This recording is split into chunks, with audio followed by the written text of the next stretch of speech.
بسم اللہ الرحمن الرحیم، السلام علیکم۔ آج ہم بات کریں گے کہ حمل کے دوران جو ہے اگر پیٹ کے اندر درد ہے تو اس کے لیے ایسی کون سی احتیاطی تدابیر ہیں یا اس طرح کون سی ایکٹیویٹیز ہیں ان کو اڈاپٹ کریں، پلس ہومیوپیتھک جو طب علاج ہے اس سے ہم کس طرح مدد لے سکتے ہیں کہ ہماری جو خواتین ہیں وہ اس پرابلم سے جان چھڑا سکیں۔ آپ کی صحت کے بارے میں مزید ڈسکس کرنے سے پہلے اس ویڈیو کو لائک کریں، ڈاکٹر احمد اعجاز آفیشیل یوٹیوب چینل کو سبسکرائب کریں اور بیل آئیکن پر ضرور کلک کریں۔ آپ یہ دیکھیں کہ ہمارے ملک کی آبادی بھی بہت زیادہ ہے، ڈاکٹرز کے اوپر جو ہے وہ بہت زیادہ بوجھ ہے۔ آپ کسی بھی او پی ڈی میں چلے جائیں، کسی پرائیویٹ کلینک کے اندر چلے جائیں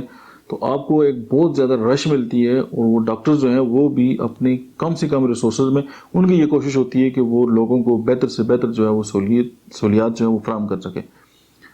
یہ جو ویڈیوز یا ہومیوپیتھی کے جو چینل ہے اس کا جو مین مقصد یہ ہے کہ وہ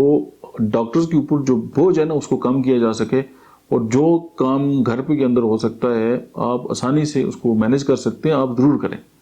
اس کی وجہ ہے کہ جب آپ ہاسپٹلس کے اندر جاتے ہیں تو وہاں پہ بہت زیادہ چانسز ہوتے ہیں آپ کو ڈراپلیٹ انفیکشن ہونے کے،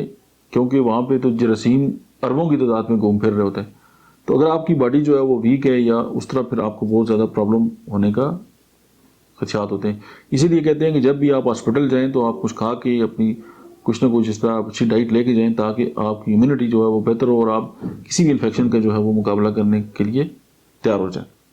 تو ہم بات کر رہے تھے کہ پیٹ کے درد کی پریگنینسی کے دوران تو ہومیوپیتھک میڈیسن بیلاڈونا